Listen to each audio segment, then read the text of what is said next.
शाम के समय एक लड़की जो कि मध्य प्रदेश के भोपाल की एक कंपनी में नौकरी किया करती है, जिसका नाम मीरा है। वह अपनी गाड़ी से कंपनी से लौट रही थी और तभी अचानक से सड़क किनारे फुटपाथ पर उसे एक व्यक्ति बेहोश पड़ा हुआ मिलता है। अब पहले तो वो उसे देखकर इग्नोर करना चाहती है, लेकिन तभी अचानक से जब उसकी गाड़ी की लाइटें उसके चेहरे पर पड़ती हैं, यानी कि वहां से गाड़ी को टर्न करना था, और जैसे ही उसका चेहरा उसे दिखाई देता है तो ये एकदम से हैरान हो जाती है, क्योंकि सामने जो व्यक्ति बेहोश पड़ा हुआ था वह और कोई नहीं, अमन था। अमन कौन? जो कि उसका तलाकशुदा पति था, जिसने आज से 3 साल पहले उसे तलाक दे दिया था, ये कहकर कि वह उसके लायक नहीं है, वह अपनी कंपनी के अंदर ही और लड़कों के साथ अवैध प्रेम प्रसंग रखा करती है। ये बातें मीरा के दिमाग में एक तरह से फुटेज की तरह घूम जाती हैं, और जब इन बातों को मीरा सोचती है तो उसके बाद फिर से उसे लगता है कि नहीं, इसे छोड़कर चली जाती हूँ। लेकिन फिर उसे लगता है कि अगर इतनी बारिश में मैं इसे यहाँ पर छोड़ गई तो बहुत ही ज़्यादा गड़बड़ हो सकती है, इसे हॉस्पिटल से भर्ती ही करा देती हूँ। ऐसा सोचकर जब मीरा होती है अपनी गाड़ी को उसके साइड में लगाती है, और जब उसे देखती है तो उसके सर पर चोट भी लगी हुई थी, जिससे खून बह रहा था।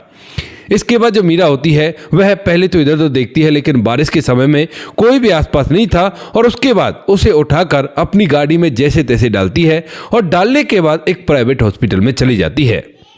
वहां पर जाने के बाद रिसेप्शन पर जब पूछा जाता है कि आप कौन लगती हो इसकी, तो उसके बाद मीरा एक बार तो सोचती है कि अपना नाम नहीं बताती हूँ, कह देती हूँ कि ऐसी राहगीर है, मिल गया था। लेकिन फिर उसे लगने लगता है कि एक बार ये तो जानना चाहिए कि इसकी ऐसी हालत कैसे हो गई, क्योंकि उसके शरीर पर जो कपड़े थे वो फटे पुराने थे, और अमन जो कि पहले अच्छी जिंदगी जिया करता था, अच्छी तरह से फैसले से रहा करता था, वह ऐसा क्यों हो गया। तो इसी वजह से वह वहां पर लिखवा देती है कि मैं इसकी पत्नी हूँ। इसके बाद जब डॉक्टर को ये लिख जाता है वहां पर कि ये इसकी पत्नी है, तो उसके बाद उसको ख्याल रखने के लिए बोल देते हैं, और उसके बाद धीरे धीरे अमन को होश आता है। अब जैसे उसे होश आता है और उसके बाद मीरा उससे बात करने की कोशिश करती है, तो जो अमन होता है वह मीरा की तरफ केवल देखता ही रहता है और कुछ भी उससे बात नहीं करता है। मीरा उससे कहती है कि अमन, मुझे ये बताओ कि तुम्हारी ऐसी हालत कैसे हो गई। लेकिन तभी जो डॉक्टर साहब होते हैं उन्होंने उसके कुछ चेकअप किए थे, और चेकअप करने के दौरान वह बताते हैं कि यह आपसे बात नहीं करेगा, क्योंकि इसके दिमाग में थोड़ा सा फर्क पड़ गया है, यानी कि थोड़ा बहुत पागल हो चुका है। अब इस बात को सुनकर मीरा, जो कि ये जानना चाहती थी कि इसकी ऐसी हालत कैसे हो गई, उसके दिमाग में और भी ज्यादा जिज्ञासा जाग आती है कि ये पागल कैसे हो गया। अब इस बात को सोचकर यहाँ पर जो मीरा होती है वह वहां से सीधा उस जगह पर जाती है जहां पर वह पहले रहा करती थी, यानी कि उसके जो ससुराल वाले जहां पर रहा करते थे वहां पर चली जाती है, और रास्ते में ढेर सारी बातें सोचती है। याद करती है उन दिनों को जब अमन और मीरा दोनों एक ही कंपनी में काम किया करते थे, और उसके बाद इन दोनों की शादी हो जाती है। शादी होने के बाद अमन और मीरा के जो घर वाले होते हैं, भले ही वो नाराज थे, लेकिन ये दोनों एक दूसरे से बड़े खुश होते हैं और अपने जीवन को जीने लगते हैं, भोपाल के अंदर ही एक किराए का कमरा लेकर। लेकिन धीरे धीरे जैसे जैसे समय बीतता है, तो समय के साथ साथ मीरा की नौकरी किसी दूसरी कंपनी में लग जाती है, और उसके बाद जब मीरा की दूसरी कंपनी में नौकरी लग जाती है, तो उसी दौरान अमन जो होता है वह उस पर शक करने लगता है, इस किसी अनजान कारण को लेकर। कहता है कि तुम तो अब दूसरी कंपनी में रहा करती हो, वहां पर तरह तरह के लड़कों से बात किया करती हो, और कहीं ना कहीं से 1-2 फोटोग्राफ उसे ऐसे भी मिल गए थे जहां पर वह किसी क्लाइंट से हंसकर बात कर रही थी, और उसी दौरान किसी ने फोटो खींचकर अमन को दिखा दिया था। मीरा उसे समझाने की भी कोशिश करती है, कहती है कि अमन देखो, ऐसा वैसा कुछ नहीं है, मैं तुमसे प्यार करती हूँ और तुम्हारे साथ ही मैंने शादी की है, तो मैं तुम्हें धोखा बिल्कुल भी नहीं दूंगी। लेकिन अमन इस बात को गहराई से ले लेता है और सोचता है कि अब तो मेरी पत्नी ने मुझे धोखा दे दिया, और इसी वजह से एक दिन जब उसके घर वाले उससे कहते हैं, देखा हमने मना किया था ना कि इससे शादी मत कर, तूने इससे शादी की और देख ले अब क्या हो गया। तो उसी वजह से जो अमन होता है वह अपनी घर वालों के कहने पर अपनी पत्नी को छोड़ने का फैसला कर लेता है। शाम का समय होता है, और शाम के समय जब अमन अपने घर बैठा हुआ था, तो उसी समय मीरा कंपनी से वापस लौटती है, और उसके बाद जो अमन होता है वो कहने लगता है कि मीरा देखो, बहुत हो गया, अब मैं सहन नहीं कर सकता। मीरा कहती है कि क्या बात हो गई। तो उसके बाद अमन कहता है कि अब मैं तुम्हारे साथ नहीं रह सकता, मुझे तुमसे तलाक चाहिए।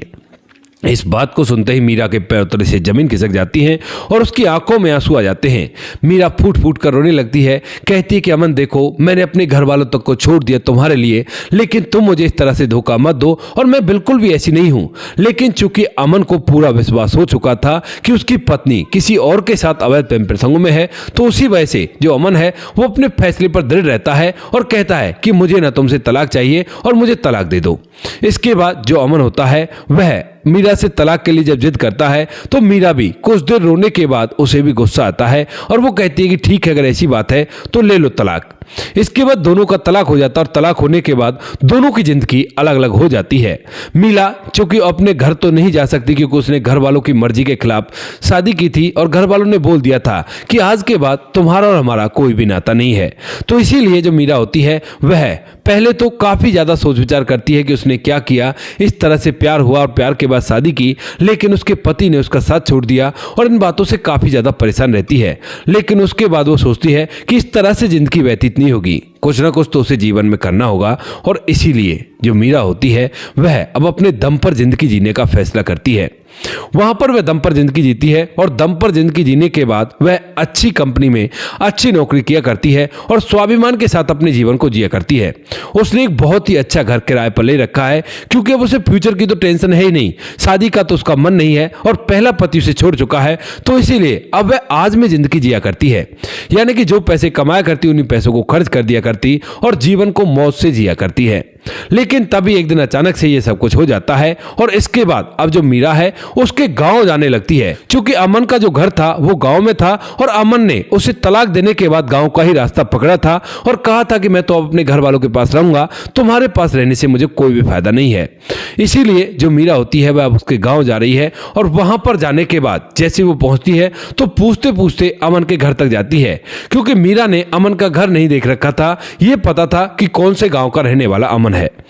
वहां पर जब लोगों से पूछती है तो लोग उसे बता देते हैं और एक घर की तरफ इशारा करते हैं।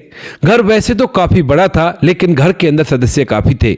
यहां पर जाने के बाद मीरा को अमन का छोटा भाई मिलता है और जैसे मीरा उससे पूछती है कि आप अमन को जानते हो, तो उसके बाद वह कहता है कि हाँ, अमन को तो मैं जानता हूं, लेकिन आपकी शक्ल ना जाने मुझे जानी पहचानी क्यों लग रही है। तो उसके बाद जो मीरा होती है वह अपना परिचय देती है, कहती है कि मैं अमन की वही पत्नी हूं जिसे तलाक देकर वो यहां पर आपके पास रहने के लिए आया था, लेकिन मैं जानना चाहती हूं कि उसे ऐसा क्या हो गया जो वो मुझसे कुछ बात नहीं कर रहा और वो पागल हो चुका है। क्या आपको पता है उसके बारे में कुछ भी? अब इस बात को सुनते ही जो अमन का छोटा भाई होता है वो एकदम से फूट फूट कर रोने लगता है और रोते हुए मीरा को एक ऐसी कहानी बताता है जिसे सुनने के बाद मीरा भी पूरी तरह से हिल जाती है। कहता है कि भाभी हमें माफ कर दो, गलती हमारी ही थी। यहाँ पर जो अमन के माता पिता होते हैं, जब बेटे ने उनकी मर्जी के खिलाफ शादी कर ली थी तो उसके बाद माता पिता जो होते हैं वह कहने लगते हैं अपने छोटे बेटे से कि बेटा ये तो बिल्कुल भी अच्छा नहीं हुआ और किसी भी तरह से तुम्हारा भाई हमें वापस चाहिए। ऐसा ही सोचकर यहाँ पर जो माता पिता होते हैं वह अपने छोटे बेटे से कहते हैं कि बेटा कुछ भी कर लेकिन उसे वापस आना होगा। इसके बाद जो छोटा बेटा होता है वो कहता है कि माँ बाबूजी मैं क्या करूं, तो वो कहने लगते हैं कि बेटा किसी भी तरह से अमन से उस लड़की को दूर कर दे और उसके बाद वो वापस आ जाएगा। इस बात को सुनकर यहाँ पर जो छोटा भाई होता है वह भी इस बात के लिए तैयार हो जाता है और पढ़ाई का बहाना करके वह अपने बड़े भाई अमन से बात करने लगता है। कहता है कि भाई कुछ पैसे चाहिए, मुझे कुछ पैसे दे दो क्योंकि मैं बाहर पढ़ा करता हूँ। अब इस बात को सुनकर उसका जो छोटा बड़ा भाई होता है अमन, वह कहता है कि ठीक है छोटे कोई बात नहीं, मैं पैसे दे दूंगा, कोई बुराई नहीं है इसमें। वह उसके पास पैसे भेजता है और उन्हीं पैसों से वह भोपाल के अंदर एक किराए का कमरा लेता है और वहां पर जाकर उनकी रेखी करने लगता है। मतलब अच्छी तरह से ये पता लगाता है कि पति पत्नी कहां जाया करते हैं और जब उसे पता चलता है कि पत्नी किसी दूसरी कंपनी में काम किया करती है तो उसके बाद वो उसका पीछा करता है और चुपके से उसका क्लाइंट से बात करते हुए ऐसा फोटो खींच लेता है जिस फोटो में देखने से लगता है कि यह हंसकर बातें कर रही है और शायद इसका ये प्रेमी है। वह बताता है कि भाभी हमें माफ कर दो, हमने बहुत बड़ा पाप कर दिया और इस पाप का फल हमें मिल भी गया। भैया वहां से वापस तो आ जाते हैं आपको तलाक देने के बाद, लेकिन यहां पर पूरी तरह से गुमसुम से रहा करते हैं। माता पिता जो ये बात से खुश होते हैं कि भाई बेटा आ गया है वापस और कोई भी दिक्कत नहीं है, अब इसकी दूसरी शादी कराएंगे, वह माता पिता भी पूरी तरह से परेशान हो जाते हैं अपने बच्चे की ऐसी हालत देखकर, क्योंकि वो तुमसे बहुत ज्यादा प्यार किया करते थे। धीरे धीरे समय बीतता है और समय के साथ साथ जब एक दिन हम पूरा परिवार बैठकर आपस में बातें कर रहा था कि ये तो शायद बहुत गलत हो गया, बेटा तो गुमसुम सा रहा करता है, अब उसकी जिंदगी कैसे व्यतीत होगी। तो उसी दौरान यहाँ पर जो हमारा बड़ा भाई अमन होता है वह दरवाजे के बाहर से ये सारी बातें सुन लेता है और सुनने के बाद एकदम से बुरी तरह से हम पर चीखने चिल्लाने लगता है। जब माता पिता पर वह चीखने चिल्लाने लगता है तो उसके बाद जो माता पिता होते हैं वह अपना सर नीचे की तरफ कर लेते हैं और कहते हैं कि हमने तो ये तेरी भलाई के लिए किया है, लेकिन अमन किसी की एक बात को नहीं सुनता है। उसके बाद जो अमन होता है वह उसी समय घर से बाहर निकल जाता है और माँ बापू से कोई भी बात नहीं करता है। उससे आगे क्या हुआ ये हमें नहीं पता। उसके बाद हमने अमन को कभी भी नहीं देखा है, बस आज आप बता रही हो अमन के बारे में। इस बात को सुनने के बाद मीरा जो होती है वह पूरी तरह से हैरान हो जाती है। इधर जो अमन का भाई होता है वह फूट फूट कर रोने लगता है। कहता है कि उसके बाद जब अमन यहाँ से चला गया था तो माता पिता वियोग में पूरी तरह से बीमार रहने लगे और बीमारी के चलते ही वे इस दुनिया को छोड़कर चले गए हैं। भैया को देखे हुए हमें 1.5 साल हो गया है, लेकिन अभी तक हमने भैया का कोई भी अता पता हमें नहीं मिला है। हमने कई जगह उसे ढूंढा, लेकिन ढूंढना बड़ा ही मुश्किल हो गया। अगर आपको अमन के बारे में पता है तो मुझे जरूर से बता देना। अब मीरा एक बार तो बताना चाहती है, लेकिन फिर सोचती है कि ये पता करती हूँ कि उसके बाद ऐसा क्या हुआ जो ये पागल हो गया, और इसी वजह से यहाँ पर जो मीरा होती है अब वह वहां से वापस लौट आती है। कहती है कि ठीक है, मुझे पता चलेगा तो मैं आपको बता दूंगी। इसके बाद जो मीरा होती है वह वापस से वहां पर चली जाती है उस हॉस्पिटल में जहां पर अमन भर्ती है और डॉक्टर साहब से बात करने लगती है।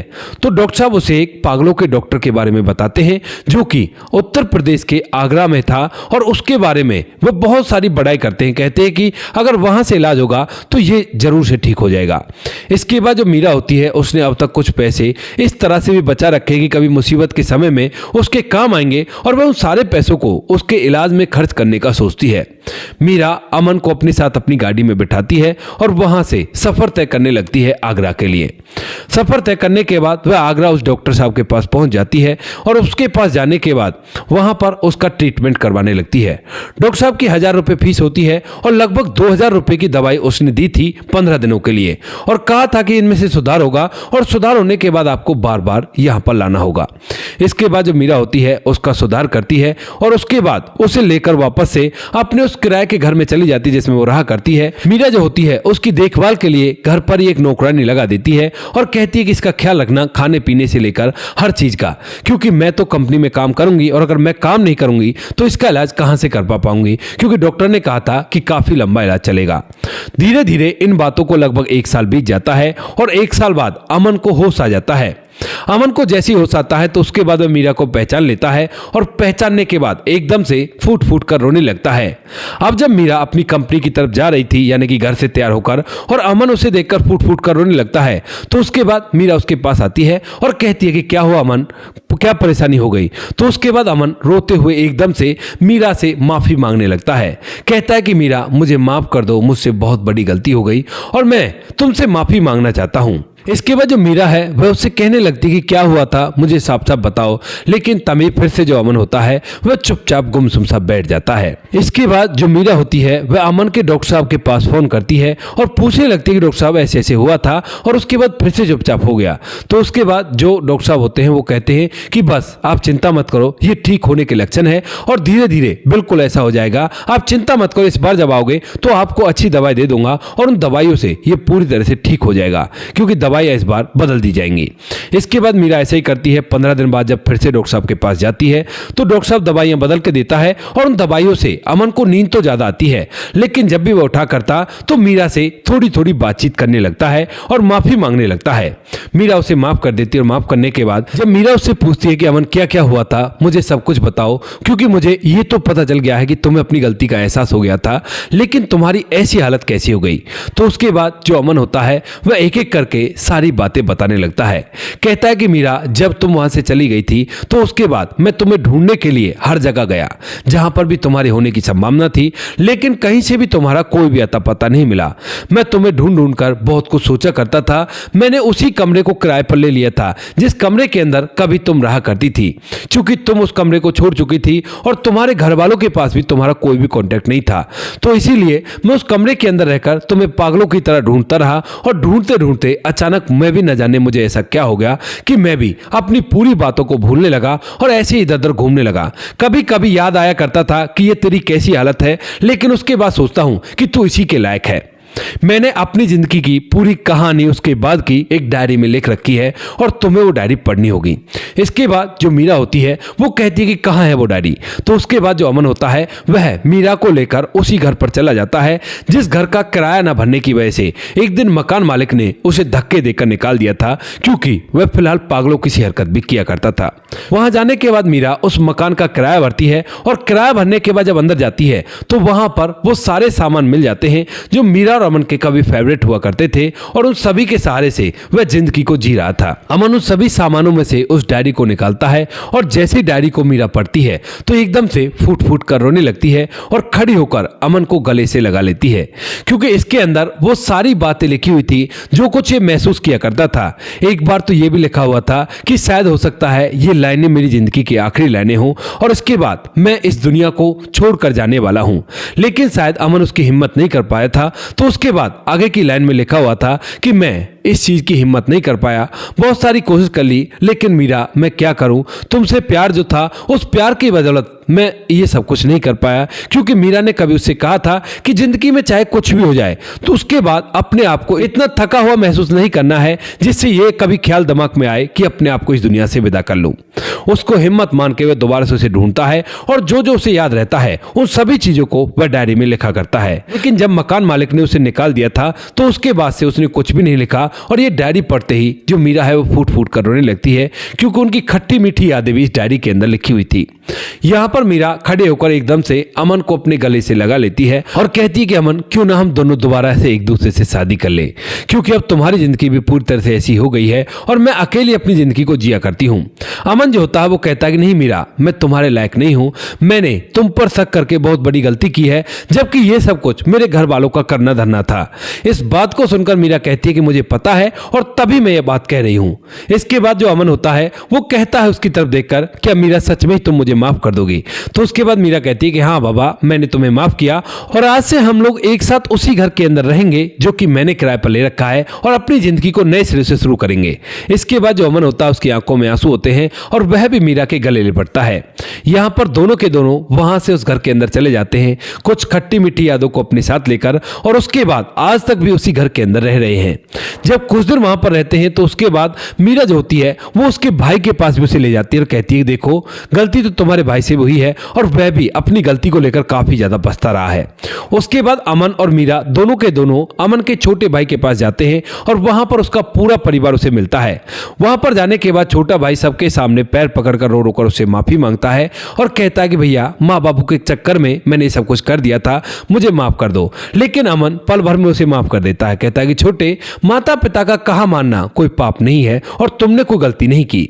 जो माता पिता ने कहा वो तुमने किया, गलती तो माता पिता की थी और वो देखो इस दुनिया को छोड़कर जा चुके हैं। यहाँ पर अमन को ये सारी बातें पता चल के सभी कुछ शांत हो जाता है और सभी लोग आज से मिलजुल कर एक साथ रहा करते हैं। जब भी कोई त्योहार हुआ करता है तो अमन अपने परिवार के पास आया करता है और वहां पर सभी लोग मिलजुल कर उस त्योहार को मनाया करते हैं। तो दोस्तों, ये थी आज की कहानी। आपको जैसी भी लगी हो कमेंट सेक्शन में बता देना। वीडियो अगर अच्छी लगी हो तो वीडियो को लाइक और चैनल को सब्सक्राइब जरूर करें, ताकि हमें थोड़ा सा हौसला मिल सके आप लोगों के लिए ऐसे अच्छे अच्छे वीडियो बनाने के लिए।